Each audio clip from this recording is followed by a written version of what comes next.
الحمد لله رب العالمين والصلاة والسلام على رسوله المرسلين وعلى آله وصحابه أجمعين. قال الله تعالى في القرآن العظيم والفرقان المجيد: ومن يتخذ الشيطان وليا من دون الله فقد خسر خسرانا مبينا. وقال النبي صلى الله عليه وسلم: تعلموا القرآن وعلموها، أو كما قال عليه الصلاة والسلام. صدق الله مولانا العظيم وصدق رسوله النبي الكريم ونحن على ذلك من الشاهدين والشاكرين والحمد لله رب العالمين. புகழ் அனைத்தும் அல்லாஹ் ஜல்ல ஷானஹு தஆலாவிற்கே உரித்தாது. எம்பெருமானார் ஸல்லல்லாஹு அலைஹி வஸல்லம் அவர்களின் மீதும் அவர்களை பின்பற்றிய உத்தம சத்திய சஹாபாக்கள், தாபிஈன்கள், தபா தாபிஈன்கள், சுஹதாக்கள், சாலிஹீன்கள், நாதாக்கள், நல்லவர்கள், குறிப்பாக நம் அனைவரின் மீதும் அல்லாஹ்வின் சாந்தியும் சமாதானமும் என்றென்றும் நிலவுக. அன்புக்கும் இறைநேசத்திற்கும் உரித்தான் அல்லாஹ்வின் நல்லடியார்களே, இன்றைக்கு சமூகத்திலே நட்பு இல்லாமல் ஒரு உறவு நீடிப்பதில்லை. நண்பர்களின் யுகம் என்று கூட சொல்லலாம். பெற்றோர்களுக்கு கொடுக்கிற மரியாதையை விட நண்பர்களுக்கு மரியாதை அதிகமாக சமூகத்திலே வழங்கப்படுகிறது. இது கியாமத்தின் அடையாளம் என்றும் பெருமானார் சொன்னார்கள். பெற்றோர்களை நிந்திப்பான், நண்பர்களுக்கு பாட்டி வைப்பான். இப்படி ஒரு காலம் வந்தால் அந்த காலம் கியாமத்தின் அடையாளம் என்று பெருமானார் ஸல்லல்லாஹு அலைஹி வஸல்லம் சொன்னார்கள். இமாம் கஸ்ஸாலி ரஹ்மத்துல்லாஹி அலைஹி அவர்கள் சொல்லுகிற பொழுது சொல்லுவார்கள், நட்பு தேவை, ஒரு மனிதனுக்கு அவசியம் நண்பர்கள் தேவை. அந்த நண்பர்களின் அடையாளம் என்ன என்பதை இமாம் கஸ்ஸாலி ரஹ்மத்துல்லாஹி அலைஹி அழகாக பேசுவார்கள். அதை ஒரு ஆங்கிலேயன் அழகாக எழுதியிருந்தார். இமாம் கஸ்ஸாலி ரஹ்மத்துல்லாஹி சொல்லுவதை ஒரு ஆங்கிலேயன் ஒப்பீடு கொடுத்து எழுதுகிறான். Friendship is the rainbow between two hearts, sharing seven dealings என்று எழுதியிருந்தார். நட்பு என்றால் இரண்டு இதயங்களுக்கு மத்தியில் உள்ள வானவில். வானவில்லுக்கு 7 நிறங்கள் அவசியம். இதை போன்று நட்பு நீடிக்க வேண்டுமானால் 2 உள்ளங்களுக்கு மத்தியில 7 தன்மைகள் இருக்க வேண்டும் என்று இமாம் கஸ்ஸாலி ரஹ்மத்துல்லாஹி அலைஹி அவர்கள் சொன்னதை ஒரு ஆங்கிலேயன் குறிப்பிடுகிறார். அதிலே முதல் தன்மை அன்பு இருக்க வேண்டும். 2 நண்பர்களுக்கு மத்தியிலே அன்பு இருக்க வேண்டும். அந்த அன்பிலே கூட, நட்பின் அன்பிலே கூட 3 படித்தரங்களை எழுதுவார்கள். பனைமர நட்பும் இருக்கிறது, தினைமர நட்பும் இருக்கிறது, வாழை மர நட்பும் இருக்கிறது. இது எந்த நட்பு சிறந்த நட்பு? பனை மரத்துக்கு என்றோ ஒரு நாள் தண்ணீர் ஊற்றினால் போதும், காலம் முழுக்க பயன் தரும். தென்னை மரத்திற்கு அவ்வப்பொழுது கவனித்துக் கொண்டே இருக்க வேண்டும், அப்பொழுதுதான் காய்களை சரியாக கொடுக்கும்.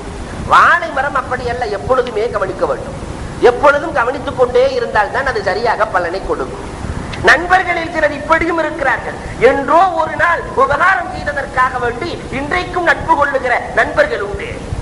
நண்பர்களிலே தினைமர நண்பர்களும் உண்டு. அவ்வப்பொழுது போனிலோ அல்லது மற்ற ஏதாவது ஒரு ரீதியில் தொடர்பு கொண்டு கொண்டே இருந்தால் நட்பு நீடிக்கும். வாழை மர நட்பும் இருக்கிறது சில இடங்களிலே. எப்பொழுதுமே அவரை கவனிக்க வேண்டும், இல்லை என்றால் அவர் இவரை மறப்பார், இவர் அவரை மறப்பார். இப்படியும் நட்புகள் உண்டு. நபிகள் பெருமானார் ஸல்லல்லாஹு அலைஹி வஸல்லம் தோழர்களின் மீது வைத்த நட்பு என்ன, தோழர்கள் நாயகத்தின் மீது வைத்த நட்பு என்ன, அன்பு என்ன என்பதை நாம் பார்க்கிறோம். புகாரியிலே ஒரு ஹதீஸ் பதிவாகிறது. அபூ உபைதத் இப்னுல் ஜர்ராஹ் அமீனு ஹாதிஹில் உம்மா என்று பெருமானார் புனை பெயரிட்டவர்கள். இந்த சமூகத்திலேயே நம்பிக்கைக்குரிய ஒருவர் இருக்கிறார் என்றால் அவர் அபூ உபைதா தான் என்று பெருமானார் சொல்லுகிறார்கள். இந்த அபூ உபைதாவினுடைய தந்தையின் பெயர் தான் ஜர்ராஹ், மல்யுத்த மாவீரர். அவரை யுத்த காலத்திலே சந்தித்து வெற்றி கொள்பவர்கள் கிடையாது. இவருடைய மகன் பெருமானாரின் மீது ஈமான் கொண்டு இஸ்லாத்தை தழுவி நாயகத்தின் மீது அன்பு செலுத்துகிறார். மல்யுத்த மாவீரர் மாணவிக்கு முன்னால் வந்து நிற்கிறார். என் மகனுக்கு எப்படி நீங்கள் உங்களுடைய போதனையை கொடுக்கலாம்? என் மீது அன்பு கொள்வதை விட உங்களின் மீது அளவுக்கு அதிகமான அன்பு இருக்கிறதே, என் மகனுக்கு இது எப்படி என்று பெருமானாரிடத்திலே வசை வார்த்தைகளை பாடுகிறார். கெட்ட வார்த்தைகளில் பெருமானாரை திட்டுகிறார். பக்கத்திலே மகன் இருக்கிறார், வேகமாக சீறிக்கொண்டு புறப்படுகிறார். தன்னுடைய இடுப்பில இருக்கிற வாரை உருக பார்க்கிறார். பெருமானார் ஸல்லல்லாஹு அலைஹி வஸல்லம் அமைதிப்படுத்துகிறார்கள். 2 சஹாபியை அழைத்து நாயகம் பிடித்துக் கொள்ள சொல்லுகிறார்கள். வேண்டாம், தந்தை உன்னை எவ்வளவு கஷ்டப்பட்டு வளர்த்தார், உருவாக்கினார், ஆளாக்கினார், சிறப்பாக்கினார், உயர்ந்த அந்தத்தை ஏற்படுத்தி கொடுத்திருக்கிறார், அவரை ஒன்றும் செய்து விடாதே என்று பெருமானார் ஸல்லல்லாஹு அலைஹி வஸல்லம் சொல்லுகிறார்கள். மல்யுத்த மாவீரர் ஜர்ராஹ் மீண்டும் வசை வார்த்தை பாடுகிறார். 2 பேர்களை மீறி கொண்டு புறப்படுகிறார். என் தந்தையை என்ன செய்கிறேன் பார் என்று புறப்படுகிறார். பெருமானார் இன்னும் 2 பேர்களை சேர்த்து போடுகிறார்கள். இருக்க பிடித்துக் கொள்ளுங்கள் என்கிறார்கள். இருந்தாலும் சீறுகிறார். தந்தை வசைகளை எல்லாம் பாடிவிட்டு அமைதியாக புறப்படுகிற பொழுது, பொதுவாகவே மனித இயல்பு, ஒருவர் அமைதிப்படுகிற பொழுது இவரும் அமைதியாகி விடுவார்.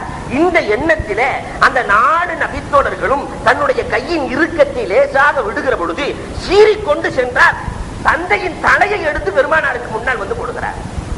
நபிகள் பெருமானார் ஸல்லல்லாஹு அலைஹி வஸல்லம் அவர்கள் கண்டிக்கிறார்கள். உடனே அல்லாஹ் வசனத்தை இறக்கினார்.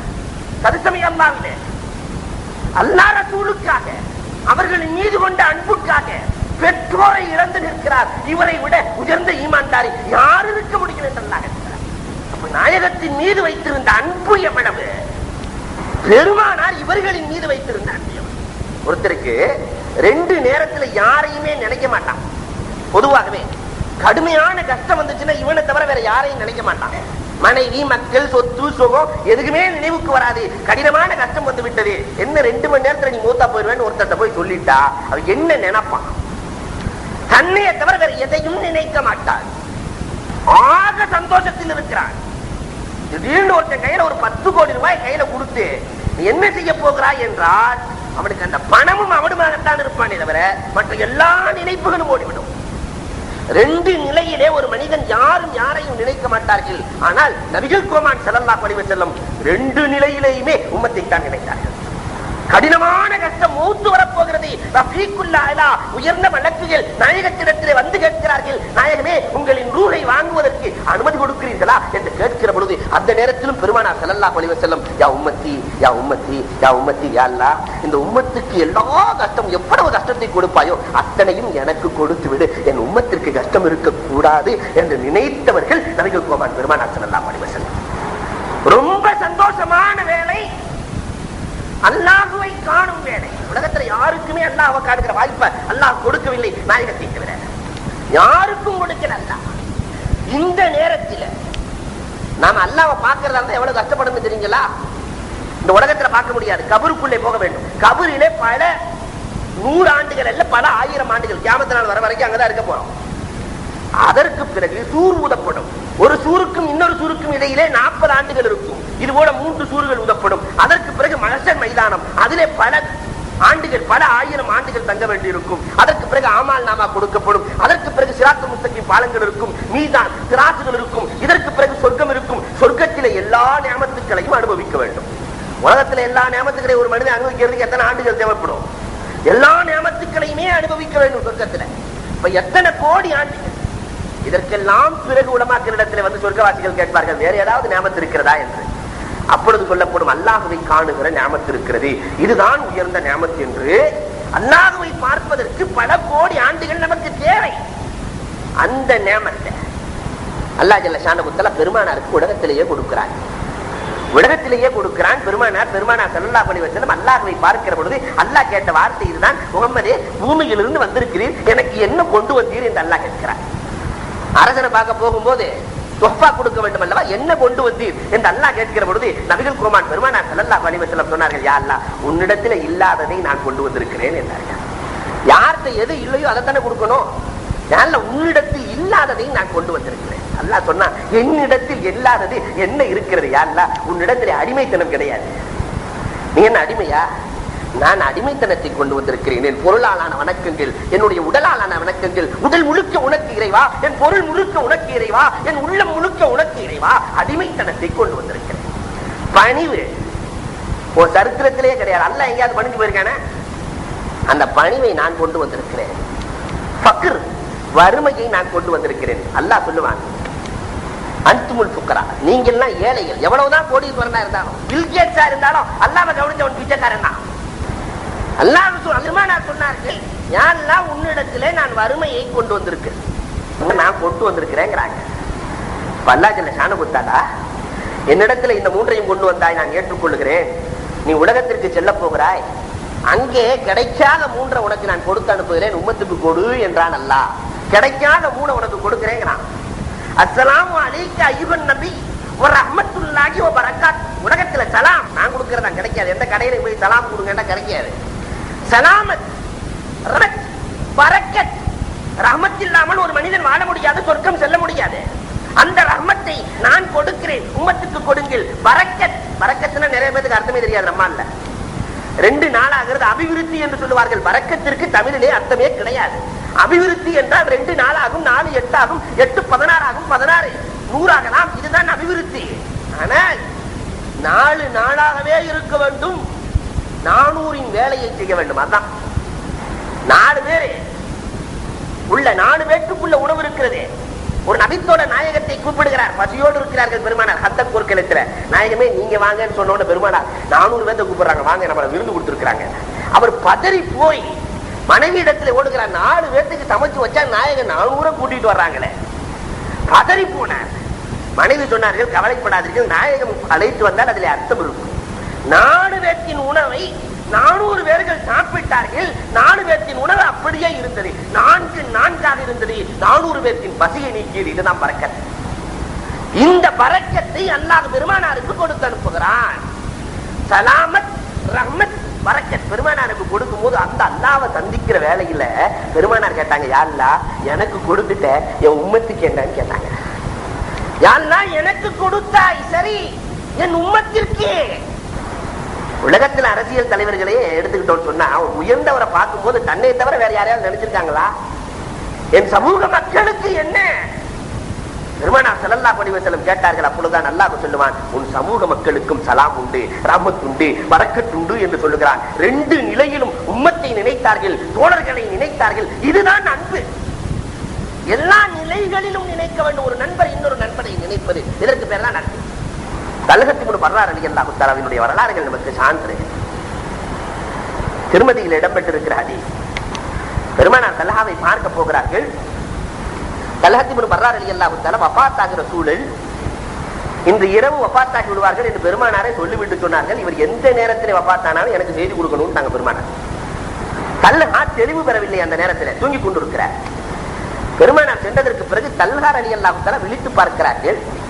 விழித்த தல்ஹா சொன்னார்கள், இன்று இரவு நான் வஃபாத் ஆகிவிட்டால் பெருமானாருக்கு செய்தி சொல்லி அனுப்பாதீர்கள், நீங்களே அடக்கம் பண்ணிருங்கன்றாங்க. ஏன் என்று நபித்தோழர்கள் கேட்கிறார்கள். பெருமானார் வருகிற வழியிலே முலர் என்ற ஒரு கூட்டம் இருக்கிறது. நாயகத்திற்கு தீங்களிக்க வேண்டும் என்ற எண்ணத்திலேயே இருக்கிற கூட்டம். அந்த கூட்டத்தை பெருமானார் கடந்து வருகிற பொழுது நாயகத்திற்கு ஏதாவது தீங்கு ஏற்பட்டு விடலாம். என்னை பார்க்க பெருமானார் வருகிற பொழுது அவர்களுக்கு காலிலே முள்குத்துவதை கூட என்னால் தாங்கிக் கொள்ள முடியாது. அதனால் பெருமானார் வர வேண்டாம், என்னை பார்க்க வேண்டாம் என்று சொல்லி இவர்கள் சொல்லி விடுகிறார்கள். இரவு நேரத்தில் வஃபாத்தானார்கள். தோழர்கள் எல்லாம் அடக்கி விடுகிறார்கள். மறுநாள் காலையிலே மாணவி கேட்கிறார்கள், நேற்று இரவே தல்ஹா வஃபாத்தாக இருக்க வேண்டுமே, என்ன ஆனது என்று கேட்கிற பொழுது, வஃபாத்தானார் நாயகமே, அவர் சொல்லிவிட்டு இறந்தார் நாயகமே, அவருடைய வசியத் பெருமானாரை அழைக்க வேண்டாம் என்று நாங்கள் அடக்கி விட்டோம். பெருமானார் புறப்படுகிறார்கள், கபருக்கு சென்றார்கள். அன்பின் அடையாளத்தை பாருங்கள். பெருமானார் கபருக்கு சென்று அங்கே அழுகிறார்கள், இருகரம் ஏந்துகிறார்கள், இறஞ்சுகிறார்கள். அவரை சொர்க்கவாசி ஆக்குகிறவரை பெருமானார் கேட்டுக்கொண்டே இருந்தார்கள் என்று வரலாறுகளை பார்க்கிறோம். இதுதான் அன்பு. நட்புக்கு இது அவசியம். 2 பேர்கள் நண்பர்கள் இருக்கிறார்கள் என்று சொன்னால் முதல்ல எல்லாம் அன்பு இருக்க வேண்டும். பெருமானாரிடத்தில் இது முழுமையாக இருக்கு. அன்பு இருக்கவே பார்க்க கூடாது. ஒருத்தர் தவறு செஞ்சாருன்னா அந்த ஆளை பார்க்க கூடாது, அந்த தவறை மட்டும் நேசா எடுத்து விடணும். இதுதான் பெருமானார் ஸல்லல்லாஹு அலைஹி வஸல்லம் செஞ்சாங்க. காஃபிர்கள் அவர் செஞ்ச தப்ப பார்க்கல பெருமானார் ஸல்லல்லாஹு அலைஹி வஸல்லம். அவர் செஞ்ச தவறை பார்க்கவில்லை, அவரை பார்க்கவில்லை, தவறை மட்டும் பெருமானார் கண்டிக்கிறார். சுமாமத் இப்னு உஸால் பெருமானார் ஸல்லல்லாஹு அலைஹி வஸல்லத்தை எதிர்த்தவர்கள் பயங்கரமான ஆள். நாயகத்தினுடைய தோழர்களுக்கு கொடுத்த தொல்லைகள் ஏராளம். மாட்டிக்கிட்டார் ஒரு போர்க்களத்தில். பெருமானாருக்கு முன்னால் கொண்டு வரப்படுகிறது, தூணிலே கட்டி வைக்கப்படுகிறது. நபிகள் பெருமானார் ஸல்லல்லாஹு அலைஹி வஸல்லம் சுமாமத் இப்னு உஸால கடந்து போயிட்டு இருக்கிறாங்க. தொழுகையை முடித்து விட்டு பெருமானார் வருகிறார்கள். சுமாமாவிடத்தில் கேட்டார்கள், என்ன எதிர்பார்க்கிறாய் என்றார்கள். சுமாமா சொன்ன வார்த்தைகள் புகாரியிலே பதிவான வார்த்தைகள், நான் கொடுத்த தொல்லைகள் கொஞ்சமல்ல நெஞ்சமல்ல, என்னை கொலை செய்வதானாலும் அது உங்களுக்கு தகும் என்றார். நீங்கள் அதே நேரத்திலே, நாயகமே உங்களை பற்றி நான் கேள்விப்பட்டிருக்கிறேன், இரக்கத்தின் தாயகம் நீங்கள் தான், இறக்கப்பட்டு என்னை விட்டு விட்டார், நான் எதை வேண்டுமானாலும் உங்களுக்கு கொடுக்கிறேன், கேட்பதை எல்லாம் கொடுக்கிறேன். முதல் நாள் பெருமானார் ஒண்ணுமே பேசல, புறப்பட்டு போயிடுறாங்க. 2வது நாளும் தொழுது விட்டு வருகிறார்கள். நீ என்ன எதிர்பார்க்கிறாய் என்றார்கள் பெருமானார் ஸல்லல்லாஹு அலைஹி வஸல்லம். முதல் நாள் சொன்னதையே திரும்ப சொல்றார். பெருமானார் போய்விடுகிறார்கள். மூன்றாவது நாளும் வருகிறார்கள் பெருமானார் ஸல்லல்லாஹு அலைஹி வஸல்லம். சுமாமா, நீ என்ன எதிர்பார்க்கிறாய் என்று கேட்கிறார்கள். அதையே தான் சொல்லுகிறார். நீங்கள் கொள்வதானால் அதற்கும் தகுதியானவன் நான், அவ்வளவு தொல்லைகள் கொடுத்திருக்கிறேன். ஆனால் நீங்கள் முஹ்சின் என்று கேள்விப்பட்டிருக்கிறேன், பெரிய உபகாரி என்று கேள்விப்பட்டிருக்கிறேன். பெருமானார் ஒண்ணும் பேசல, அவுத்து விடுங்க. கட்டி அவிழ்த்தார்கள். நேரா போனார் ஒரு தோட்டத்துக்குள்ளே, மதீனாவின் தோட்டத்துக்குள்ளே ஒளிச்செய்து விட்டு வந்தார். நாயகத்தினுடைய கரத்தை பற்றினார். அஷ்ஹது அல்லா இலாஹ இல்லல்லாஹ் வ அன்ன முஹம்மதன் ரசூலுல்லாஹ் என்று நபிகளின் மீது ஈமான் கொண்டார் என்பது வரலாறு. பெருமானார் அவரின் குஃப்ரை பார்க்கவில்லை, ஆடை பார்க்கவில்லை, அவருடைய தன்மைகளை மட்டும் அகற்றுகிறார்கள். குஃபர் இருந்தது, அதை நீக்குவதற்கு என்ன வழி? பெருமானார் ஸல்லல்லாஹு அலைஹி வஸல்லம் கையாண்ட வழிகளை பாருங்கள், அற்புதமான வழிகள்.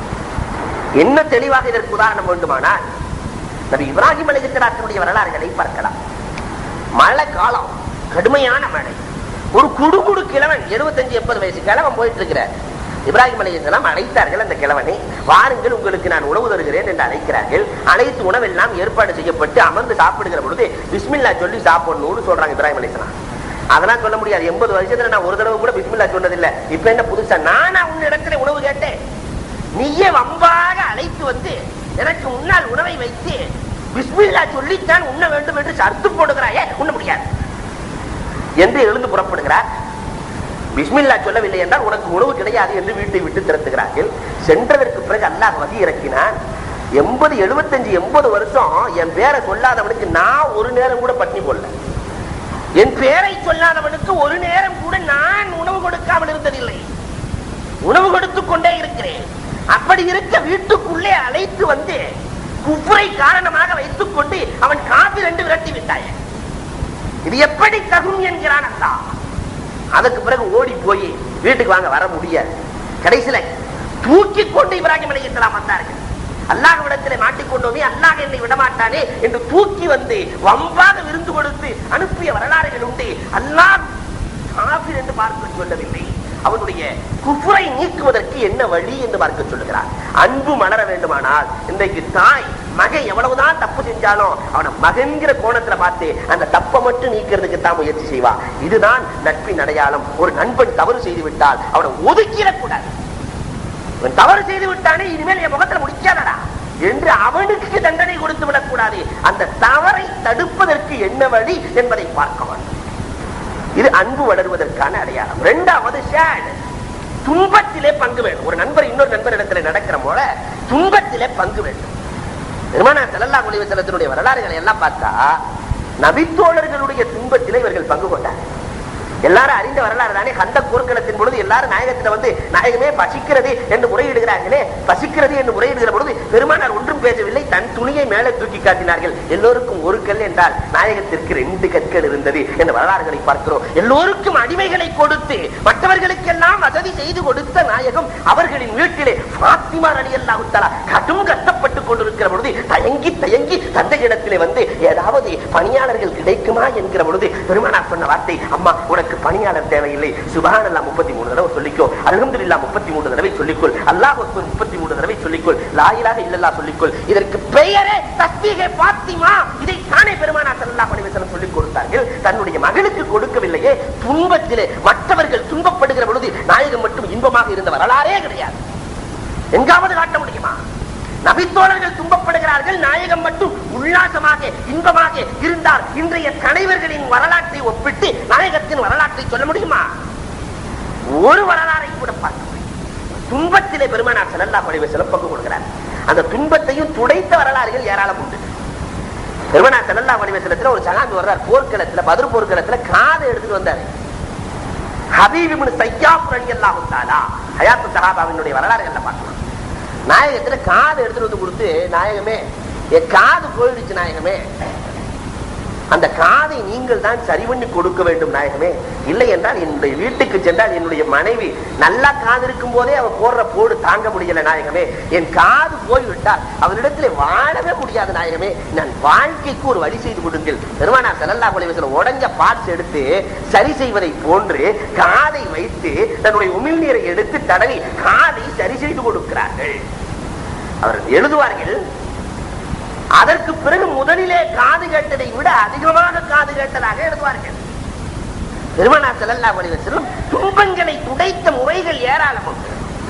ஒருவர் கஷ்டப்படுகிறார் என்றால் முதலிலே களம் இறங்கி உதவி செய்வது பெருமானாராகத்தான் இருக்கும்.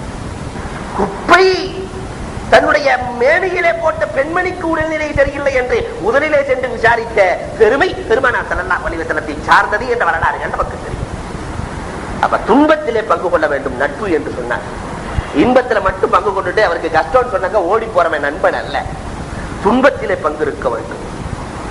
மூன்றாவது ஹாப்பி, மகிழ்ச்சி பரிமாற்றம் இருக்க வேண்டும். ஒரு நண்பன் சந்தோஷப்படுவதை பார்த்து இவர் சந்தோஷப்பட வேண்டும், இவர் சந்தோஷப்படுவதை பார்த்து அவர் சந்தோஷப்பட வேண்டும். இதுதான் நட்பின் அடையாளம். இன்னைக்கு நம்ம எல்லாம் அவன் கஷ்டப்பட்டான்னா அதை பார்த்து மகிழ்ச்சி அடைகிறான். ஆகா, வியாபாரத்துல நஷ்டமாயிட்டாரு, அல்ஹம்துலில்லாஹ் அல்ஹம்துலில்லாஹ். அவர் சந்தோஷமாக இருக்கிற பொழுது அந்த அல்ஹம்துலில்லாஹ் வருவதில்லை. அவர் ஒரு கடைக்கு 3 கடை வச்சுட்டாருன்னு சொன்னாக்கா கொஞ்சம் முகத்தை தொங்க போட்டிருக்கான். 3 கடை ஒன்னாயிருச்சுன்னு சொன்னாக்கா சந்தோஷப்படுறான். ஆஹா, பரவாயில்லை. இது நண்பர்களுக்குள்ளே இருக்கக்கூடிய உறவா? பெருமானார் ஸல்லல்லாஹு அலைஹி வஸல்லம் அவர்களுடைய வரலாறுகளை பார்க்கிறோம். புகாரியில் இடம்பெற்ற ஹதீஸ், பனூ நமீர் கூட்டத்தார்கள் வருகிறார்கள். பெருமானார் ஸல்லல்லாஹு அலைஹி வஸல்லம் மஜ்லிஸிலே அமர்ந்திருக்கிற பொழுது ஏராளமான நபித்தோழர்கள் இருக்கிறார்கள். அதிலே பனூ நமீர் கூட்டத்தை சார்ந்த சிலர்கள் வருகிறார்கள். ஆடைகள் எல்லாம் பங்கரையாக இருக்கிறது, கிழிந்த ஆடைகள், பார்ப்பதற்கே ஒரு மாதிரியாக இருந்தது. பெருமானார் ஸல்லல்லாஹு அலைஹி வஸல்லம் உடனே அவர்கள் முகம் மாறுகிறது.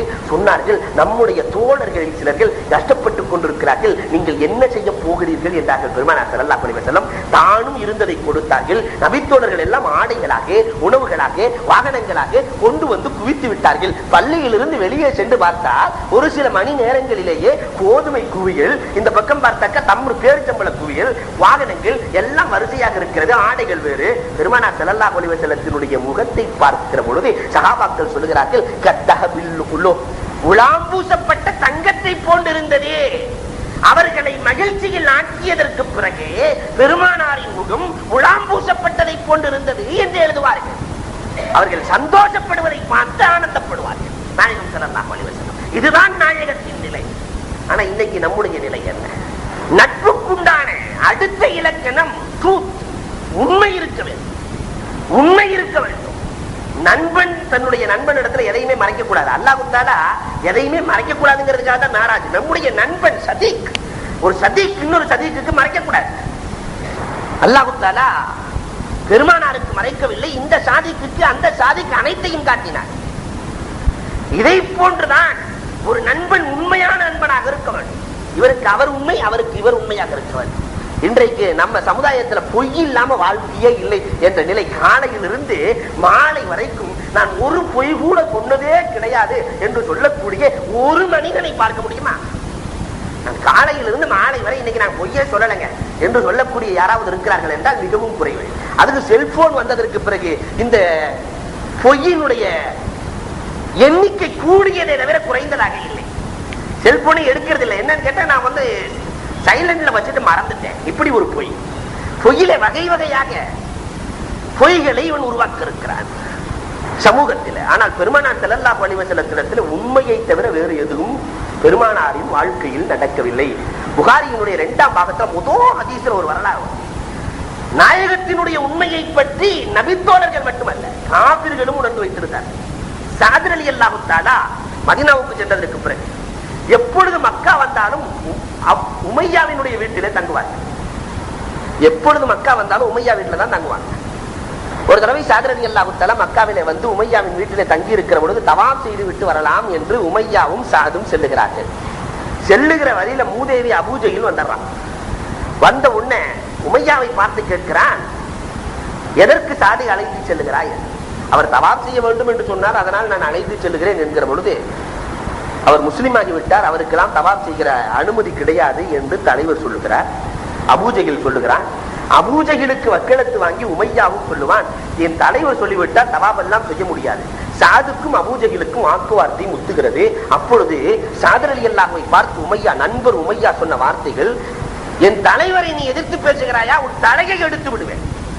சஅத் ரலியல்லாஹு அடக்கத்தோடு சொன்னார்கள், நபிகள் பெருமானார் ஸல்லல்லாஹு அலைஹி வஸல்லம் அன்னவர்கள் சொல்ல கேட்டிருக்கிறேன், அதி விரைவிலே உன் தலை போகும் என்று பெருமானார் சொன்னார்கள். உமையாவே, அதி விரைவிலே உன் தலை போகும் என்று பெருமானார் ஸல்லல்லாஹு அலைஹி வஸல்லம் சொன்னவன் திடுக்கம் அடைந்து வேகமாக மனைவியிடத்திலே சென்றான். ஆறுதல் வார்த்தை சொல்லுவாள் என்று எண்ணிக்கொண்டு, முகம்மது சொன்னாராம், சில நாட்களில் உன் தலை போய்விடும் என்று சொன்னாராம். சாது சொன்னார் என்கிற பொழுது மனைவி சொன்ன வார்த்தைகள், முகம்மது சொன்னார் அவர் சாதி கண்டிப்பாக உன் தலை போய்விடும் என்றார். முகம்மது சொன்னால் போய்விடும். சில நாட்கள் தான் ஆனது. பதில் போர்க்களத்திற்கான தயாரிப்பு நடந்தது. இவனுக்கு கொஞ்சம் நடுக்கமும் ஏற்பட்டது. அபூஜஹில் உள்ள மாதிரி இல்ல, தலைவர்களே புறப்படாவிட்டால் வேறு என்ன செய்வது? தலைவர்கள் புறப்பட்டாக வேண்டும். வேகமாக விரைவாக செல்லக்கூடிய வாகனத்தை வாங்கிட்டு சிறுநீர் கழிப்பதாக இருந்தாலும் அந்த ஒட்டகத்தினுடைய குதிரையினுடைய கடிவாளத்தை முடிச்சுட்டே கழிப்பானா. சிறுநீர் கழிப்பதாக இருந்தார். விரைவு வாகனத்தை வாங்கி கொண்டு பயந்து பயந்து புறப்படுகிறான். ஆனால் பெருமானார் ஸல்லல்லாஹு அலைஹி வஸல்லம் ஹக்கீம் அல்லவா, போர்க்களம் நடப்பதற்கு முன்பதாகவே இடம் போட்டு காட்டிட்டாங்க. இந்த இடத்துலதான் உமையா சாவான், இந்த இடத்துலதான் உத்துபா, இந்த இடத்துலதான் ஷைபா, இந்த இடத்துலதான் வலி என்று பெருமானார் கட்டம் போட்டு காட்டி விடுகிறார். இந்த உமையா என்பவன் பிலால் ரலியல்லாஹுவினுடைய எஜமானன், பிலாலுக்கு தீங்கடித்தவன். பிலால் ரலியல்லாஹு தஆலா நம்ம கையாலதான் போட்டு தள்ளணும்னு அந்த இடத்தை கரெக்டா பாத்துக்கிட்டாங்க. இந்த இடத்துலதான் சாமா பெருமானார் சொல்லி இருக்கிறார். பெருமானாரின் வார்த்தைகள் உண்மையிலும் உண்மையான வார்த்தை. கரெக்டா அந்த இடத்துக்கு வந்தான். பிலால் ரலியல்லாஹு தஆலா பாய்ந்து தாக்கினார்கள். அதே இடத்திலே உயிரிழந்தான் என்பதுதான் வரலாறு. இந்த உண்மை நட்பில இருக்கவன். உண்மைக்கு மாற்றமா எந்த செய்திகளும் உருவாக கூடாது. அலி ரலியல்லாஹு தஆலாவும் பெருமானாரும் வாக்கிங் சென்று கொண்டிருக்கிறார்கள், நடந்து கொண்டிருக்கிறார்கள். நடக்கிற வேளையிலே சொன்னார்கள், ரெண்டு பெரும் பாவிகளை அலியே உனக்கு நான் அறிமுகப்படுத்தவா என்று சொல்லுகிற பொழுது அலி ரலியல்லாஹு தஆலா சொல்லுங்கள் நாயகமே, பெரிய அறிவாளி அலி ரலியல்லாஹு தஆலா, சொல்லுங்கள் நாயகமே என்கிற பொழுது பெருமானார் ஸல்லல்லாஹு அலைஹி வஸல்லம் சொன்னார்கள், சாலிஹ் அலைஹிஸ்ஸலாத்தின் ஒட்டகத்தை கொண்டானே அவன் ஒரு பெரிய பாவி. அடுத்து சொன்னார்கள், அலியே உன்னை கொல்ல போகிறானே அவனும் ஒரு பெரிய பாவி என்றார்கள். நீங்கள் கொலை செய்யப்படுவீர்கள் என்ற செய்தியை அலியிடத்திலேயே சொன்னார்கள். அதை போன்றுதான் நடந்தது. உண்மை இருக்க வேண்டும். ஒரு நண்பர் இன்னொரு நண்பர் இடத்துல போய் சொல்லக்கூடாது. அலியிடத்துல எப்படி சொல்றது என்றெல்லாம் பெருமானார் எண்ணி இருக்கவில்லை. உண்மையை சொல்ல வேண்டும். சீக்கிரட் இருக்க வேண்டும். ஆறாவது தன்மை என்னன்னா, ஒரு நட்புக்குள்ள நண்பர் இன்னொரு நண்பர்கிட்ட சொல்லிட்டாருன்னா ரகசியத்தை இன்னைக்கு நம்மள்கிட்ட சொல்லிட்டோம்னா யார்கிட்ட சொல்லாதேன்னு ஊரே சொல்லிடுவான். இந்த ரகசியத்தை யார்கிட்ட சொல்லாத நண்பா, உனக்கு மட்டும் தான் நான் சொல்லுகிறேன் என்று சொன்னால் அவன் இன்னொருத்தன் சொல்லிடுவான், யார்கிட்ட சொல்லக்கூடாதுன்னு சொல்லியிருக்கிறார், யார்கிட்ட சொல்லக்கூடாதுன்னு சொல்லியிருக்காரு. கடைசியில இவர் வீட்டு வெளியே வந்து மனைவி சொல்லிட்டு இருப்பாங்க, இதை சொல்லக்கூடாதுன்னு நீங்க சொன்னீங்களாமே. ஊரே போயிட்டு ரகசியத்தை பாதுகாக்க வேண்டும். ஒரு நண்பனுடைய தன்மை. இதற்கும் வரலாறுகள் ஏராளம் உண்டு. அபூபக்கர் ரலியல்லாஹு தஆலாவினுடைய வரலாறுகளை பார்க்கிறோம். உமர் ரலியல்லாஹு தஆலாவினுடைய மகள் ஹப்ஸா ரலியல்லாஹு தஆலா விதவையாக வீட்டுக்கு வந்திருக்கிறார்கள். கணவன் இறந்து விட்டார். ஹப்ஸா ரலியல்லாஹு தஆலாவை உஸ்மான் ரலியல்லாஹுவுக்கு மணமுடித்து கொடுத்து விடலாம் என்று உஸ்மான் ரலியல்லாஹு போய் கேட்கிறாங்க. என் மனைவி இப்பதான் இறந்தாங்க, அதனால எனக்கு வேண்டாம் என்று சொல்லி விடுகிறார்கள். அபூபக்கர் ரலியல்லாஹு இடத்துல போய் கேட்கிற பொழுது ஒண்ணுமே பேசல, வேணும்னு சொல்லல, வேணான்னு சொல்லல. சில நாட்களுக்கு பிறகு ரசூலுல்லாஹ்விடத்திலிருந்து செய்தி வருகிறது, ஹப்ஸாவை ரசூலுல்லாஹ் மணப்பதாக. உமர் ரலியல்லாஹு சந்தோஷத்துல நேரா அபூபக்கர்ட்ட தான் போனாங்க. உஸ்மான் வேணான்னு சொல்லிட்டாரு. நீங்க அமைதியாக இருந்தீர்களே, என்னமோ என் மகனுக்கு ஆளே கிடைக்காத மாதிரி அமைதியாக இருந்தீர்களே, இப்பொழுது ரசூலுல்லாஹ் கிடைத்து விட்டார்கள் தெரியுமா? அப்பதான் அபூபக்கர் ரலியல்லாஹு தஆலா சொன்னார்கள், ரசூலுல்லாஹ் ரகசியமாக இடத்திலே சொல்லி இருந்தார்கள், நான் ஹப்ஸாவை மணக்க போகிறேன் என்று. இந்த நேரத்தில் என்கிட்ட வந்து நீங்க கேக்குறீங்க, என்னை மணந்து கொள்ளுங்கள் என்று கேட்டீர்களே, இப்பொழுது நான் ரகசியத்தையும் வெளிப்படுத்த முடியாது, நான் வேண்டாம் என்றும் சொன்னால் உங்களுக்கு மன கஷ்டம், அதனால் தான் அமைதியாக இருந்தேன். நெத்தியிலே முத்தமிட்டு உமர் ரலியல்லாஹு தஆலா அந்த சித்தீக் என்று சொன்ன வரலாறுகள் உண்டு. ரகசியத்தை பாதுகாக்க வேண்டும். கடைசியாக ஒரு நட்பு மலர வேண்டுமானால் ஹெல்பிங் இருக்க வேண்டும். இவர் அவருக்கு உதவியாளராக, அவர் இவருக்கு உதவியாளராக இருக்க வேண்டும். பெருமானார் ஸல்லல்லாஹு அலைஹி வஸல்லம் தோழர்களுக்கு அவர்களே வழியே சென்று உதவுவார்கள் என்ற வரலாறு ஏராளம் உண்டு. இந்த தன்மைகள் 7 இருந்தால் வானவில்லை போன்று அழகாக நட்பு பரிணமிக்கும் என்பதில் சந்தேகமில்லை. வல்லோன் அல்லாஹ் அத்தகைய நண்பர்களை நமக்கு உருவாக்கி தருவானாக. வாஹு தாவா அனில் ஹம்துலில்லாஹி ரப்பில் ஆலமீன். அல்ஹம்துலில்லாஹி ரப்பில் ஆலமீன் வஸ்ஸலாத்து வஸ்ஸலாமு அலா ரசூலில் முர்ஸலீன் வ அலா ஆலிஹி வ ஸஹாபிஹி அஜ்மஈன். قال الله تعالى في القرآن العظيم والفرقان المجيد ألف لام ميم ذلك الكتاب لا ريب فيه هدى للمتقين. وقال النبي صلى الله عليه وسلم من منع فضل ماء منع الله يوم القيامة فضلا أو كما قال عليه الصلاة والسلام. صدق الله مولانا العظيم وصدق رسوله النبي الكريم ونحن على ذلك من الشاهدين والشاكرين والحمد لله رب العالمين. புகழ் அனைத்தும் அல்லாஹ் ஜல்ல ஷானஹு தஆலாவிற்கே உரித்தாகுக. எம்பெருமானார் ஸல்லல்லாஹு அலைஹி வஸல்லம் அவர்களின் மீதும் அவர்களை பின்பற்றிய உத்தம சத்திய சஹாபாக்கள், தாபீன்கள், தபா தாபீன்கள், சுஹதாக்கள், சாலிஹீன்கள், நாதாக்கள், நல்லவர்கள், குறிப்பாக நம் அனைவரின் மீதும் அல்லாஹ்வின் சாந்தியும் சமாதானமும் என்றென்றும் நிலவுக. அன்புக்கும் இறைநேசத்திற்கும் உரித்தான் அல்லாஹ்வின் நல்லடியார்களே, இன்றைய சமூக சூழலிலே இஸ்லாமிய சமுதாயத்திற்கு தேவையான மார்க்கம் அவசியம் கடைபிடிக்க சொல்லுகிற ஒரு விஷயம் விட்டுக் கொடுக்கிற மனப்பான்மை. விட்டுக் கொடுப்பவர்கள் என்றைக்கும் கெட்டு போவதில்லை என்றொரு பழமொழியும் உண்டு. மார்க்கம் சபையிலிருந்து துவங்குகிறது. வீட்டிலிருந்து நாடு வரை அனைத்து இடங்களிலேயும் விட்டுக் கொடுக்க வேண்டும். அல்லாஹ் குர்ஆனிலே அழகாக சொல்லுவான், மஜ்லிஸிலே நீங்கள் விட்டுக் கொடுத்தால் யஃப்ஸஹில்லாஹுலக்கும், அல்லாஹ் உங்களுக்கு வாழ்க்கையை விசாலமாக்கி கொடுப்பார். அடுத்த தோழருக்காக நீங்கள் விட்டுக் கொடுங்கள். இடம் முதல் கொண்டு இட ஒதுக்கீடு வரை அனைத்திலும் விட்டுக் கொடுக்கிற மனப்பான்மையை மார்க்கம் வரவேற்கிறது. விட்டுக் கொடுப்பவர்கள் என்றைக்கும் கெட்டு போவதில்லை. நபிகள் கோமான் பெருமானார் ஸல்லல்லாஹு அலைஹி வஸல்லத்தினுடைய வரலாறுகளை நீங்கள் பாருங்கள். பிறந்த காலத்தில் பெருமானார் பிறந்து பால்குடி பருவத்திலே கூட ஹலீமாவினுடைய மகன் இன்னொருவர் இருக்கிறார், அவருக்காக ஒரு மார்பை விட்டுக் கொடுத்தார்கள். தன்னை அறியாத பருவத்திலே கூட விட்டுக் கொடுக்கிற மனப்பான்மை பெருமானாரினுடைய பிறப்பிலிருந்து கடைபிடிக்கப்பட்டது. அதற்கு பிறகு ஹஜ்ருல் அஸ்வத் கல்லை யார் எடுத்து காபாவிலே பொருத்துவது என்ற ஒரு பிரச்சனை வருகிறது.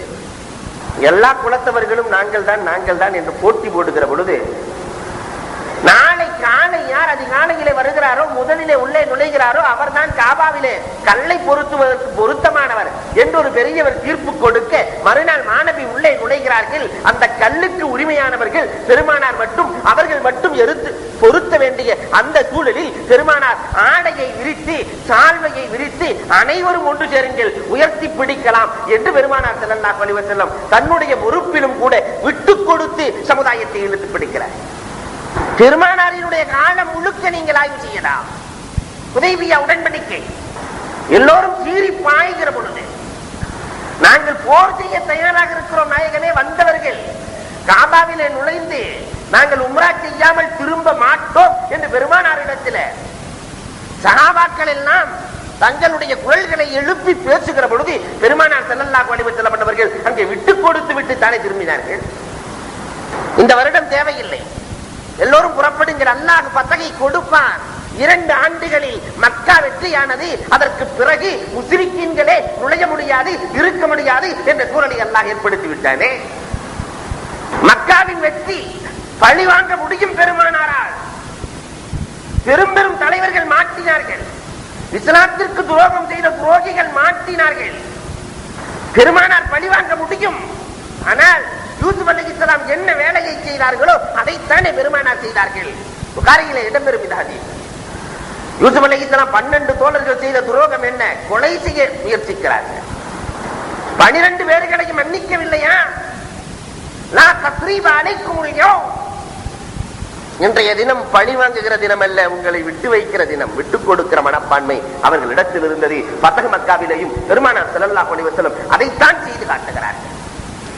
ஆனால் இன்றைக்கு சமுதாயத்தில் பாருங்க, எங்கும் விட்டுக் கொடுக்கிற மனப்பான்மை அல்ல. நீதிபதிகளுக்கும் கிடையாது, ஆட்சியாளர்களுக்கும் கிடையாது.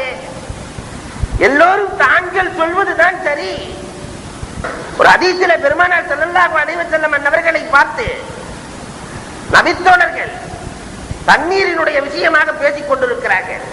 பெருமானார் சொன்னார்கள், தனக்கு மிஞ்சிய தண்ணீரை, தனக்கு மிஞ்சிய நீரை யார் தடுத்து வைக்கிறாரோ, அடுத்தவர்களுக்கு கொடுக்காமல் தடுத்து வைக்கிறாரோ, நாளை மறுமை நாளையில் அல்லாஹ் தன்னுடைய பதுலை, தன்னுடைய அருளை தடுத்துக் கொள்வான். நபிகள் பெருமானார் சொல்லி இருக்கிறார்கள். புகாரியிலே இடம்பெற்றிருக்கிறது இந்த ஹதீஸ்.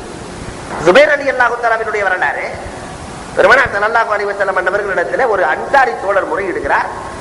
ஜுபைர் ஒரு இடம் வாங்கி இருக்கிறார், அங்கே தண்ணீர் இருக்கிறது, தண்ணீர் பாய்ச்சுகிறாய், மேல் மிச்சமாக தண்ணீர் இருக்கிறது, எனக்கு கொடுக்க மறுக்கிறார் நாயகமே, எனக்கு கொடுக்க மறுக்கிறார். பெருமானார் ஸல்லல்லாஹு அலைஹி வஸல்லம் அவர்கள் ஜுபைர் ரலியல்லாஹு தஆலா தன்னுடைய சச்சா மகனை பார்த்து சொன்ன வார்த்தைகள் புகாரியிலே இடம்பெற்றிருக்கிறது. இஸ்கியா ஜுபைர், ஜுபைரே நீ தண்ணீர் கொடு, ஜாரிக்க, உனக்கு அண்டை வீட்டில் அண்டை தோட்டத்தில் இருப்பவருக்கு நீ நீர் கொடு என்று பெருமானார் ஸல்லல்லாஹு அலைஹி வஸல்லம் சொல்லுகிறார்கள். உன்னிடத்திலே மேல் மிச்சமாக இருந்தால் கொடுத்து உதவு. இது பக்கத்து தோட்டத்துக்கு மட்டுமல்ல, பக்கத்து நாட்டுக்கும் பொருத்தும். தனக்கு மேல் மிச்சமானதை விட்டுக் கொடுக்கிற பழக்கம் வர வேண்டும். இன்றைக்கு நம்மிடத்துல குடும்பத்திலிருந்தே விட்டு கொடுக்கிற மனப்பான்மை இல்லை. அண்ணனுக்கு தம்பி விட்டு கொடுத்ததாக சரித்திரம் இல்லை, தம்பிக்கு அண்ணன் விட்டு கொடுத்ததாக வரலாறு இல்லை. சகோதர சகோதரிகளுக்கு விட்டு கொடுக்கிற மனப்பக்குவம் சமுதாயத்தில் குறைந்து வருகிறது. இந்த நிலை நீடித்தால் மார்க்கத்தை விட்டு விலகி போகக்கூடிய சூழல் ஏற்பட்டு விடுமோ என்று எண்ண தூண்டுகிறது. பெருமானார் ஸல்லல்லாஹு அலைஹி வஸல்லம் வீட்டிலே பார்த்தால் அரசியல் பிரச்சனையை விட்டுவிடுங்கள், வீட்டு பிரச்சனையை பாருங்கள். பெருமானார் எந்த அளவிற்கு விட்டு கொடுத்து வாழ்ந்தார்கள். ஆயிஷா கூட ஓட்ட பந்தயம் வைத்தார்களே, ஒரு முறை ஜெயித்த நாயகம் மறுமுறை ஜெயிக்க முடியும். பெருமானாரை பொறுத்தவரை பெருமானாரிடத்திலே பந்தயம் செய்து உலகத்திலே வெற்றி கண்டவர்கள் யாரும் கிடையாது. எல்லோரும் புறமுதுகு காட்டி ஓடுகிற பொழுது தான் மட்டும் சீறி பாய்ந்து செல்லுகிற ஆற்றல் பெருமானாருக்கு உண்டு.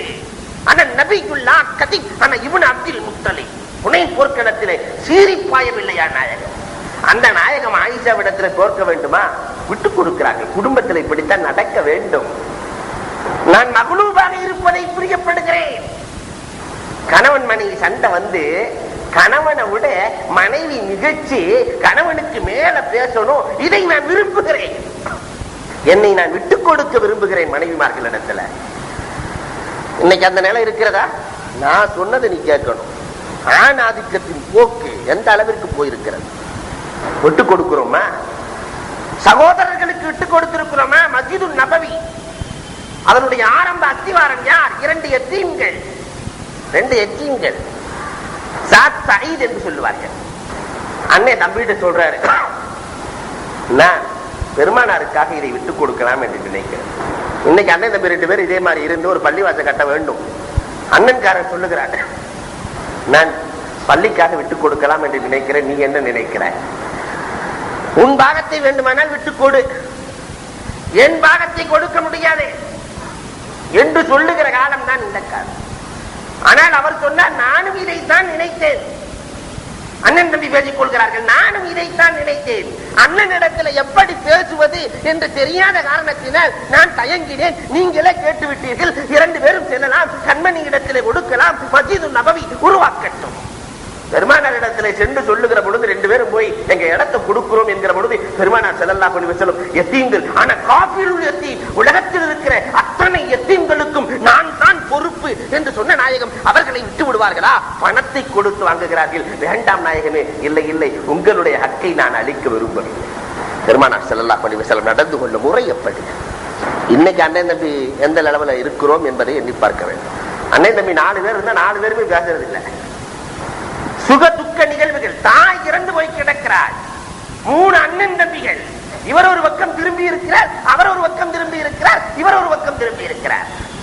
இஸ்லாமிய சமுதாயத்தின் நிகழ்வுகள் கொஞ்சம் விட்டு கொடுத்து போயிருந்தால் அந்த கூட்டு குடும்பம் உடையாமல் சிதறாமல் இருந்திருக்கும். விட்டுக் கொடுக்கிற மனப்பான்மை இல்லாத காரணத்தினால் இன்றைக்கு நம்முடைய குடும்பங்கள் அனைத்தும் சிதறி போய் கிடக்கிறது. இதே புகாரியில் ஒரு ஹதீஸ் வரும். நபிகள் பெருமானார் ஸல்லல்லாஹு அலைஹி வஸல்லம் சமூக பிரச்சனையில எப்படி விட்டுக் கொடுத்திருக்கிறார்கள். ஒரு எத்தீம் பெருமானார் இடத்தில் வந்து சொல்லுகிறார், ஒரு நபித்தோழர் தன்னுடைய தோட்டத்தை அபகரித்துக் கொண்டார், தன் தோட்டத்தை எடுத்துக் கொண்டார் என்று பிரச்சனை வருகிறது. ஆனால் உண்மையில் அது எத்தீமுக்குள்ள தோட்டம் அல்ல. இவர் பொய் சொல்லுகிறார், பெருமானார் எத்தீம் என்று இறக்கப்பட்டு வாங்கி கொடுத்து விடுவார்கள் என்று நினைக்கிறார். நபிகள் பெருமானாருக்கு தெரியாதா? உண்மையை தவிர பெருமானார் வாழ்க்கையில் எதையும் நடத்தியதில்லை. அந்த நாயகம் புரிந்து கொள்கிறார்கள். தீர்ப்பை எத்தீமுக்கு பாதகமாக செய்கிறார்கள், சாதகமாக அல்ல. தோட்டத்துக்கு சொந்தக்காரர்களிடத்திலே தோட்டத்தை கொடுத்த அதே நாயகம் ஸல்லல்லாஹு அலைஹி வஸல்லம் அவர்கள் சபையிலே கேட்கிறார்கள், அந்த எத்தீம் ஆசைப்பட்டு விட்டார், அவருக்காக யாராவது வாங்கி கொடுக்க தயாரா என்று கேட்டார்.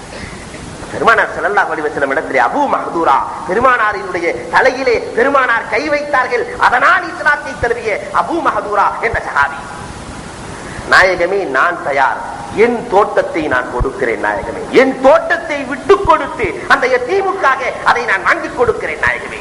தன்னுடைய தோட்டத்தை கொடுத்துட்டு அந்த தோட்டத்தை எத்தீமுக்கு வாங்கி வழங்கினார் என்று புகாரியில இடம்பெற்ற ஹதீசுகள் நமக்கு ஆதாரம் போடும்.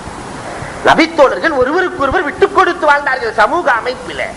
இன்றைக்கு எங்கே சமூக அமைப்பில் விட்டுக் கொடுக்கிற மனப்பான்மை இருக்கிறது? எதனால் இத்தனை பிரச்சனைகளை நாம் சந்திக்கிறோம்? நாட்டு பிரச்சனை என்று வருகிற பொழுது மற்றவர்களோடு எப்படி வாழ வேண்டும் என்று வாழ்ந்து காட்டினார்கள் பெருமானாரது தோழர்களும். சுண்ணத்தை விட மாட்டாங்க. அதே நேரத்தில் தன்னுடைய தோழர்களுக்காக விட்டுக் கொடுக்கவும் தயங்க மாட்டார்கள். எந்த நேரத்திலையும் நபி தோழர்கள் சுண்ணத்தை விட மாட்டாங்க. நாயகத்தினுடைய சுண்ணத்தை விடுவதற்கு தயாராக இல்லை. பெருமானார் நடந்து காட்டுகிற விட்டுக் கொடுக்கிற மனப்பான்மை விடுவதற்கும் தயாராக இல்லை. பெருமானார் ஸல்லல்லாஹு அலைஹி வஸல்லத்தினுடைய காலத்துல எந்த அளவிற்கு நடந்தார்கள். சாதாரண உணவு முறையில கிஸ்ரா நாட்டு மன்னரை சந்திப்பதற்காக 2 நபி தோழர்கள் செல்வார்கள். ஹுதைஃபத் இப்னு யமான் ரலியல்லாஹு தஆலாவும் ரிபை இப்னு ஆமிர் ரலியல்லாஹு தஆலா 2 பேரும் போகிறார்கள். செல்லுகிற பொழுது இவர்கள் கந்தல் ஆடை, நபித்தோழர்களுடைய ஆடை எப்படி இருக்கும்? நம்மள மாதிரி பீரோல்ல அடுக்கி வைக்கக்கூடிய பழக்கம் எல்லாம் அவர்களுக்கு கிடையாது. 1-2 ஆடைகளை வைத்திருப்பார்கள். கந்தல் ஆடை. கிஸ்ரா நாட்டு மன்னர், ஈரானும் கிஸ்ராவும் தான் அன்றைக்கு உலக சக்கரவர்த்திகள். அவர்கள் ஆடையை பார்த்து விட்டு உடைந்த வாள் ஒன்று கையில இருக்கிற, ஒவ்வொருத்தர் கையில ஒரு உடைந்த வாள் இருக்கிறது. ஆடையை மாற்றிக்கொண்டுதான் செல்ல வேண்டும் என்கிற பொழுது அப்படி நாங்கள் சென்று அரசரை சந்திக்க வேண்டிய அவசியம் கிடையாது. நாங்கள் புறப்படுகிறோம். சரி, ஆடையை அணிந்து கொண்டு செல்லுங்கள். இந்த உடைந்து போன வாளை ஏன் எடுத்து செல்கிறீர்கள் என்கிற பொழுது, நீ வாளை பார்க்காதே, வாளுக்குள் இருக்கிற ஆற்றலை வழங்குபவன் எங்களது இறைவன். ஆற்றலை வழங்குபவன் எங்களுடைய இறைவன். இந்த வாளுக்கு இருக்கிற ஆற்றல் உனக்கு தெரியாது. அப்படி என்ன ஆற்றல் இருக்க போகிறது என்று வாயில் காப்பாளர் பேசுகிற பொழுது, உங்களுடைய நாட்டிலேயே தடுக்க முடியாத கேடயம், உடையாத கேடயம் ஏதாவது ஒன்றை எடுத்து வாருங்கள். அந்த கேடயத்தை உடைக்கவே முடியாது என்ற சூழல் இருக்க வேண்டும். அப்படி ஒரு கேடயத்தை எடுத்து வாருங்கள். எடுத்து வரப்படுகிறது. ஹுதைஃபத்துல் யமான் ரலியல்லாஹு தஆலாவிடத்திலே சொல்லுகிறார்கள், ரிபை இப்னு ஆமிர் தலைவரே, எனக்கு அனுமதி கொடுங்கள். அனுமதி வழங்கப்படுகிறது. தன்னுடைய உடைந்த வாளால் இறைவனின் அனுமதியோடு அடித்தார்கள். உடைக்க முடியாத கேடயம் 2 துண்டாகப்படும். பார்த்த அரசன் அசந்து போய் உள்ளே அழைக்கிறார். உணவு பரிமாறப்படுகிறது. அங்க இவருக்கு வச்சு அவருக்கு விட்டு கொடுத்துறாரு. இவரு உணவை இவருக்கு வச்சு அவர் விட்டு கொடுத்துறாரு. இவருக்கு வையுங்கள். நாங்கள் எல்லாம் இப்படி நடந்து கொள்ளுகிற பழக்கம் இல்லை என்று பேசிக் கொண்டிருக்கிற பொழுது ரிபை இப்னு ஆமிர் ரலியல்லாஹு உணவு ஒண்ணு கீழே விழுந்துருது. இத உடனே வேகமாக ஹுதைஃபா ரலியல்லாஹு சாஹிபு சுரி எடுத்து கீழே விழுந்த உணவை எடுத்து ஒரு உணவை எடுத்து கழுவி உண்ணுவதை பார்க்கிறான் அரசன். இவ்வளவு கேவலமாக நடந்து கொள்கிறீர்கள். ஒரு அரசவையில சாப்பிடுகிற பொழுது அடுத்தவருடைய உணவு விழுந்திருக்கு, அதை எடுத்து கழுவி இவர் உண்ணுகிறார் என்று சொன்னால் இது என்ன நல்ல பழக்கமா? இன்றைக்கு இதை நாமும் சொல்லுவோம். யாராவது எடுத்து சாப்பிட்டா, ஹோட்டல்ல போய் ஏதாவது உணவு கீழே விழுந்துருச்சு, எடுத்து சாப்பிட்டா ஒரு சைஸா பார்ப்போம். இதெல்லாம் நல்ல பழக்கமா? சொல்லுகிற பொழுது ஹுதைஃபத்துல் யமான் சொன்ன வார்த்தைகள் என்ன தெரியுமா? அத்துருக்கு சுன்னத்தே ரசூலில்லாஹி ஸல்லல்லாஹு அலைஹி வஸல்லம் லிஹாதிஹில் ஹுமகா. இந்த முட்டாள்களுக்காக ரசூலுடைய சுன்னத்தை விடச் சொல்லுகிறீர்களா என்றார். இந்த மடையர்களுக்காக ரசூலின் சுன்னத்தை விடச் சொல்லுகிறீர்களா? அங்கே விட்டுக் கொடுத்தலும் இருந்தது, சுன்னத்தை பிடித்தலும் இருந்தது. இன்றைக்கு நம்முடைய நிலைமைகள் எப்படி இருக்கிறது எண்ணி பாருங்க. எதுக்குமே இல்லை, சுன்னத்தும் இல்லை, விட்டுக் கொடுத்தலும் இல்லை. எங்கே இருக்கிறது? உண்ணுகிற உணவு முறையிலே சுன்னத்து இருக்கிறதா? சுன்னத்து இருந்தால் விட்டுக் கொடுத்தல் தானாக வரும். உண்ணுகிற உணவு முறையிலே அம்ர் இப்னு சலமா ரலியல்லாஹு தஆலா ரசூல் ஸல்லல்லாஹு அலைஹி வஸல்லம் இடத்திலே வருகிற பொழுது அவர்கள் சொன்ன வார்த்தை இதுதான். அம்ர் இப்னு சலமா, குல் பிஸ்மில்லாஹ். நீ உண்ணுகிற பொழுது பிஸ்மில்லாஹ் சொல்லி சாப்பிடு. இன்றைக்கு எத்தனை பேர் இதை செய்கிறோம்? சின்ன சுன்னத்து. ஒரு முஸ்லிமுக்கும் காபிருக்கும் வேறுபாடு இதுதான். அவனும் உண்ணுகிறான், நாமும் உண்கிறோம். ஆடு மாடுகளும் உண்கிறது, நாமும் உண்கிறோம். வித்தியாசம் என்ன? ஒரு முஸ்லிம் வேறுபட்டு இருக்க வேண்டுமே, என்ன வித்தியாசம்? பிஸ்மில்லாஹ். சின்ன வார்த்தைகள். ஜாபிர் ரலியல்லாஹு தஆலா சொல்லுகிறார்கள், நஸஈல இந்த ஹதீஸ் இடம்பெற்று இருக்கிறது. யார் வீட்டுக்குள்ளே நுழைகிற பொழுது பிஸ்மில்லாஹ் சொல்லுகிறாரோ, யார் உண்ணுகிற பொழுது பிஸ்மில்லாஹ் சொல்லுகிறாரோ, வீட்டுக்குள்ள நுழையும் பொழுதும் பிஸ்மில்லாஹ் இருக்க வேண்டும், உண்ணுகிற பொழுதும் பிஸ்மில்லாஹ் இருக்க வேண்டும். சைத்தான் சொல்லுவானா, யார் பிஸ்மில்லாஹ் சொல்லி நுழைகிறாரோ இனிமேல் இந்த வீட்டிலே நமக்கு வேலை கிடையாது, புறப்பட்டு விடும். யார் பிஸ்மில்லாஹ் சொல்லி உண்ணுகிறாரோ இவருடைய உடலுக்குள்ளே போகிற அனுமதி நமக்கு கிடையாது. 2 காரியத்தினால வீட்டில இருந்து சைத்தானையே விரட்ட முடியும். தீமைகளில் இருந்து, தீமையினுடைய ஜடு வேரை பிடுங்குவதற்கு வழியை, ஆசானான வழியை பெருமானார் சொன்னார்களே, இன்றைக்கு எத்தனை பேர் கடைபிடிச்சிருக்கிறோம்? எங்களுடைய ஆசிரியர்கள் அதனால் சொல்லுவார்கள், வீட்டுக்குள்ள நுழையும் போதே முதல்ல பிஸ்மில்லாஹ் போர்டு, பள்ளிவாசலுக்குள்ள நுழையும் போது அல்லாஹ் மஃப்தலி அபுவாப ரஹ்மத்தி. இதை போன்று வீட்டிலும் போர்டை மாட்டுங்கள். போகிற பொழுது நினைவு வர வேண்டும், பிஸ்மில்லாஹ் சொல்ல வேண்டும். நம்முடைய வீடு பாதுகாக்கப்பட்ட வீடாக மாறும். அடுத்து பெருமானார் அம்ர் இப்னு ஸலமாவை பார்த்து சொன்னார்கள், குல் பி யமீனிக், வலது கையில் சாப்பிடு. இதை நம்ம செஞ்சுக்கிட்டு தான் இருக்கிறோம், வலது கையால் சாப்பிடு. ரசூலுல்லாஹ்வுடைய காலத்துல ரசூலுக்கு முன்னாடியே சாப்பிட்டுக் கொண்டிருக்கிற பொழுது ஒருவர் இடது கையால் சாப்பிடுகிறார். நாயகம் கேட்கிறார்கள், ஏன் இடது கையில் சாப்பிடுகிறாய், வலது கை எனக்கு வராது என்று வேண்டும் என்றே சொன்னார். பெருமானார் ஸல்லல்லாஹு அலைஹி வஸல்லம் அவர்கள் சொன்னார்கள், அதை போன்றே ஆகட்டும் என்றார்கள். மனஅஹு இல்லல் கிப்ர், பெருமையால் இவர் செய்கிறார், இனி வலது கையை இவர் எடுக்க முடியாது என்றாங்க பெருமானார் ஸல்லல்லாஹு அலைஹி வஸல்லம். நாயகத்திடத்துல போய் சொல்லலாமா? அதற்கு பிறகு வலது கையை அவர் பயன்படுத்த முடியவில்லை. அருகில் இருப்பதிலிருந்து சாப்பிடு என்றார்கள் பெருமானார் ஸல்லல்லாஹு அலைஹி வஸல்லம். அருகில் இருப்பதிலிருந்து சாப்பிடு அம்ர் இப்னு ஸலமா. இன்றைக்கு சிலர்களை பார்த்தாக்க வச்ச ஒண்ணு கப்பு கப்பு கப்பு கப்புன்னு அடிக்கிறது. அது எந்த அமைப்புல சாப்பிட வேண்டும்? சுண்ணத்தெல்லாம் போய்விட்டது. சுண்ணத்து இருந்தால் தான் விட்டு கொடுத்தல் இருக்கும். ஒன்றுக்கொன்று லாசியம். அருகில் இருந்து சாப்பிட வேண்டும். இந்த ஒரு சின்ன சுண்ணத்து ஒரு அரசனுடைய ஆட்சி அமைப்பிலே அந்த சுண்ணத்து நினைவூட்டப்படுகிறது. தைமூர் உலகத்திலே பெரிய நிலப்பரப்பை ஆண்டு கொண்டிருந்த அரசன் தைமூர். ஆரம்ப காலத்திலே தைமூர் போருக்கு போய் தோல்வி காணுகிறான். படைகள் சிதறடிக்கப்படுகிறார்கள். இவன் ஓடி வருகிறான், மாறு வேடத்தில் அடைகிறான். பல நாட்கள் சாப்பிடவில்லை. ஒரு கிழவி இடத்திலே போய் கடும் பசியாக இருக்கிறது, எனக்கு உணவு வேண்டும் என்று தைமூர் கேட்கிற பொழுது ஒரு கிழவி உணவை கொண்டு வந்து வைக்கிறார். இவன் பசியின் வேகத்திலே நடுவிலே எடுத்து வேகமாக சாப்பிடுகிறார். அந்த கிழவி பார்த்துட்டு சிரிச்சுட்டான். கிழவி சிரித்து விட்டு சொன்னால், முட்டாளே, தைமூர் அரசனை போன்றல்லவா நீ இருக்கிறாய் என்றார். அந்த கிழவி, தைமூரை போன்றல்லவா இருக்கிறாய், அவன் தான் இந்த கூறுகட்ட வேலையை செய்வான். நாட்டின் ஓரத்திலிருந்து படையெடுக்காமல் நடுவிலே போய் மாட்டி சிதறடிக்கப்பட்டான் அவன். அப்பதான் இவனுக்கு உரைச்சிச்சாகா, நாம் செய்தது எவ்வளவு தப்பு. ஓரத்திலிருந்து சென்றால் அனைவரையும் பிடித்திருக்கலாம் அல்லவா, சிறுக சிறுக பிடித்திருக்கலாம் அல்லவா. பெருமானார் ஸல்லல்லாஹு அலைஹி வஸல்லம் சாப்பிடுகிற முறையில் இருந்து ஒரு நாட்டை பிடிப்பதை கூட எவ்வளவு அழகாக சுத்தமாக அறிவித்திருக்கிறார். மிம்மா எலி, உனக்கு அருகில் இருந்து சாப்பிடு. சாப்பிடுவதை குறைவாக சாப்பிடு. குறைவா தான் சாப்பிடணும் சாப்பாடு. இன்னைக்கு இஸ்லாமியர்கள்ட்ட இதை மட்டும் சொல்லக்கூடாது. மூக்கு பிடிக்க என்ற பெயரே வைத்திருக்கிறார்கள். சாப்பிடுவதற்கு அமர்ந்து விட்டார். கேவலத்திற்குரிய விஷயம் என்னவென்றால், அண்ணா யூனிவர்சிட்டி, அதற்கு அருகிலே ஐஐடி கல்லூரிகள் இருக்கிறது. அதுல ஒரு முஸ்லிம் வாத்தியார் கிடையாது, ஒரு ஆசிரியர் ப்ரொஃபசர் முஸ்லிம் கிடையாது, ஒரு மாணவர் கூட முஸ்லிம் கிடையாது. இதுல எல்லாம் உங்க ஆளுங்களுக்கு இடம் கிடைக்காது. இதெல்லாம் ரொம்ப பிரில்லியன்டான மாணவர்கள் தான் சேருவார்கள். ஏன் பிரில்லியன்டான மாணவர்கள் இல்லை? அத்தனை அறிவுக்கும் சொந்தக்காரர்களாக நாம் தானே இருக்க வேண்டும். இல்லையே, என்ன காரணம்? உணவு முறை தான் காரணம். நல்லா சாப்பிடுறான், வயிறு புடைக்க அடிப்பது. இப்படி சாப்பிட்டால் என்னென்ன குறைகள் ஏற்படும்? யஹ்யா உலூமுத்தீனிலே ஏராளமான குறைகளை எழுதுவார்கள் இமாம் கஸ்ஸாலி ரஹ்மத்துல்லாஹி அலைஹி என்பவர்கள். சிலர் பார்த்த பந்தியில போய் உட்கார்ந்துக்கிட்டு வேட்டி அவுத்து விட்டுக்கிட்டு அந்த பைஜாமாவை லேசா இருக்கல கலட்டி விட்டுக்கிட்டு 2-3 பந்தி முடிஞ்சிரு, இவன் எந்திரிக்க மாட்டான். ஃபுல்லா அடிச்சுட்டு தான் எந்திரிச்சு போற.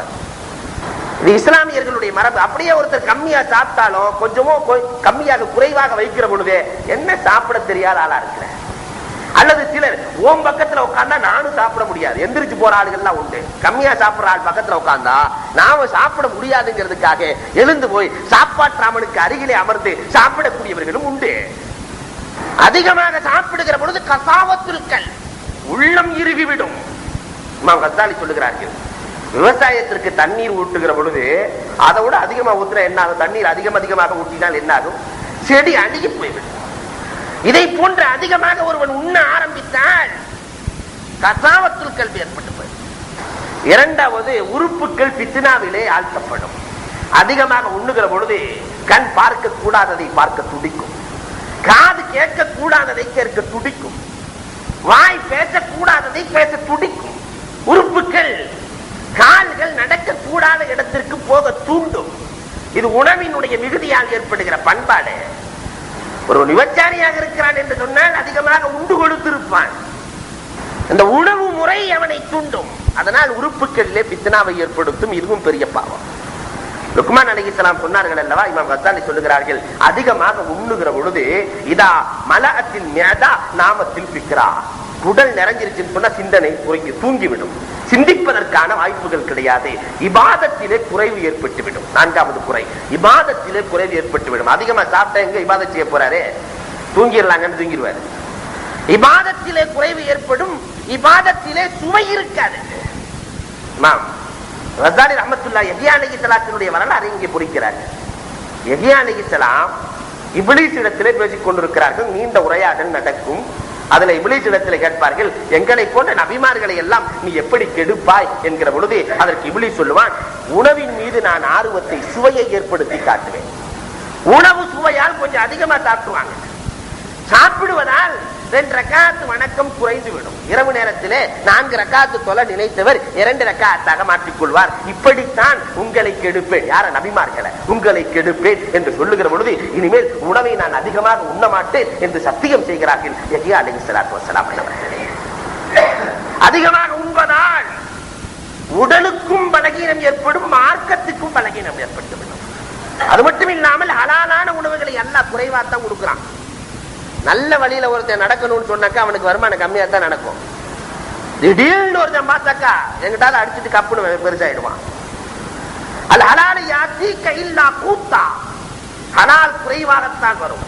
வல் ஹராமு யாத்தீக ஜஸாஃபன் ஜஸாஃபா, குவியல் குவியலாக வருகிறது என்றால் அதிலே ஹராம் கலந்திருக்கிறது என்று நீங்கள் புரிந்து கொள்ளுங்கள். சுபஹாவிலிருந்து தவிர்த்து கொள்ள வேண்டுமானால் அதற்கு குறைவாக உண்ண வேண்டும். கேள்வி கணக்கு குறைய வேண்டுமானால் அதிகமாக உண்டா கேள்வி கணக்கும் அதிகமாக இருக்கிறது. அபூபக்கர் ரலியல்லாஹு, உமர் ரலியல்லாஹு தஆலா, பெருமானார் ஸல்லல்லாஹு அலைஹி வஸல்லம் பசியால் அபூ அய்யூப் அன்சாரியினுடைய வீட்டிலே சாப்பிட்டு முடிக்கிறார்கள். பெருமானார் சொன்னார்கள், சும்மல துஸ்அலுன்ன யௌம இதின் அனின் நஈம், இதை பற்றியும் நாளைக்கு மறுமையிலே கேள்வி கணக்கு உண்டு. அதிகமாக சாப்பிட்டால் அதிகமாக கேள்வி கணக்கு கொடுக்க வேண்டும். சவாபு குறைந்துவிடும். அதிகமாக சாப்பிடுகிற பொழுது சவாபு குறைந்துவிடும். தருக்குல் அதப், ஒரு மனிதன் அதிகமாக சாப்பிடுகிற பொழுது ஒழுக்கம் குறைந்துவிடும். இத்தனை தீமைகளும் இதற்குள் இருக்கிறது. எனவே சுன்னத்தான நடைமுறை என்ன?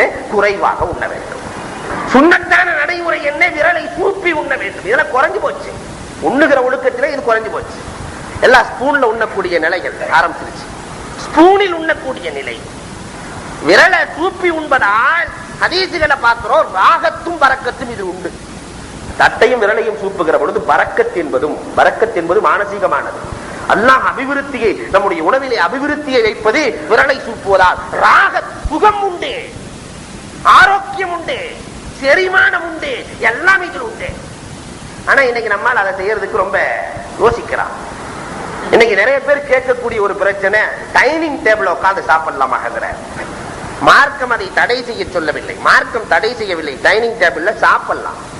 கீழே உட்கார்ந்து சாப்பிடுகிற ஒரு தவாவும் அதிலே கிடைக்காது. பணிவு, மார்க்கம் சாப்பிடுகிற பொழுது பணிவு, உட்காருகிற முறை, ஒழுக்க அமைப்புகள் அனைத்தையும் சொல்லிக் கொடுக்கிறதே, அது இருக்காது. ஆனா சாப்பிடலாம். அதனால நான் சுன்னத்தை நிலைநாட்ட போகிறேன் என்று சொல்லி ஹோட்டல்ல போய் டக்குன்னு சுண்ட விரிச்சிடக்கூடாது. ஹோட்டலுக்கு செல்லக்கூடியவன் அங்க போய் நான் சுன்னத்தான முறையில தான் நான் உட்காருவேன் என்று சொல்லி அங்க கீழே நான் துண்டை விரிச்சு 4 பேர் சேர்ந்து உட்கார்ந்துடக்கூடாது. மார்க்கத்திலே அனுமதிக்கப்பட்ட காரியங்களை பயன்படுத்திக் கொள்ளலாம். வரலாற்றிலே ஒரு செய்தி உண்டு. அமஷ் 2 இமாம்கள் இருந்தார்கள். அபூ ஹனீஃபா ரஹ்மத்துல்லாஹி உஸ்தாத் அமஷ் ரஹ்மத்துல்லாஹி குருடன். இவருக்கு ஹாதிமா இருந்தவர் ஒரு நொண்டி ஆரஜ். இந்த அமஷ் எங்கெல்லாம் போறாரோ அங்கெல்லாம் இந்த நொண்டி மாணவரும் போவார். மக்கள்லாம் எல்லாம் கிண்டல் பேசுகிறாங்க. போறப்ப பாரு ஒரு குருடு ஒரு நொண்டி வருது பாரு, வேற ஆளே கிடைக்கலையா? அங்க போனா அங்கே குருடு நொண்டி வருது, வேற ஆளே கிடைக்கலையா? கடைசியில் அமஷ் ரஹ்மத்துல்லாஹி அலைஹி சொன்னார்கள் தன்னுடைய மாணவரை பார்த்து, இனிமேல் நான் எங்க போனாலும் நீ கூட வராதப்பா. வந்தால் என்ன குறை சொல்லுகிறார்கள், சொல்லிவிட்டு செல்லட்டுமே, பிறகு எதற்கு குறை சொல்லட்டும். அப்பொழுது உஸ்தாது சொன்னார், அவர்கள் குறை சொல்வதால் அவர்களின் நன்மை நமக்கு கிடைக்கிறது, ஆனால் அவர்கள் தேவையில்லாமல் பாவத்தை சம்பாதிக்கக்கூடிய சூழல் ஏற்பட்டு விடுகிறது என்று அமஷ் ரஹ்மத்துல்லாஹ் மாணவருக்கு, அவர்கள் தீமை செய்வதற்கு நாம் ஏன் காரணமாக இருக்க வேண்டும்? நாம் நன்மையை சம்பாதித்து அவர்களுக்கு தீமையை கொடுப்பதா? வேண்டாம். இதை போன்றுதான் நாம ஹோட்டல்ல போய் உட்கார்ந்தோம் சொன்னா சுன்னத்தை கிண்டல் செய்வார்கள். சுன்னத்துக்கு பழிப்பு ஏற்பட்டுவிடும். அந்த பழிப்பை ஏற்படுத்தி அவர்களை குறை உள்ளவர்களாக, பாவிகளாக ஆக்க வேண்டிய அவசியம் கிடையாது. அப்படி இருந்தால் நம்ம தாராளமா சாப்பிட்டுக்கணும். இப்படி சுன்னத்தை ஒவ்வொரு விஷயத்திலே, நடைமுறையில, ஆடையிலே, உடுத்துகிற உடுப்பிலே, புடிக்கிற முறைகளிலே சுன்னத்தை கடைபிடித்தால் விட்டுக் கொடுக்கிற மனப்பான்மை தானாக வந்துவிடும். நாட்டிலும் வீட்டிலும் விட்டுக் கொடுக்கிற மனப்பான்மை உருவாக வேண்டுமானால் அதற்கு சுன்னத்தை கடைபிடிக்க வேண்டும். வல்லோன் அல்லாஹ் அத்தகைய வாய்ப்பை நம் அனைவருக்கும் வழங்குவானாக. வாஹ்ரு தாவா அனில் ஹம்துலில்லாஹி ரப்பில் ஆலமீன்.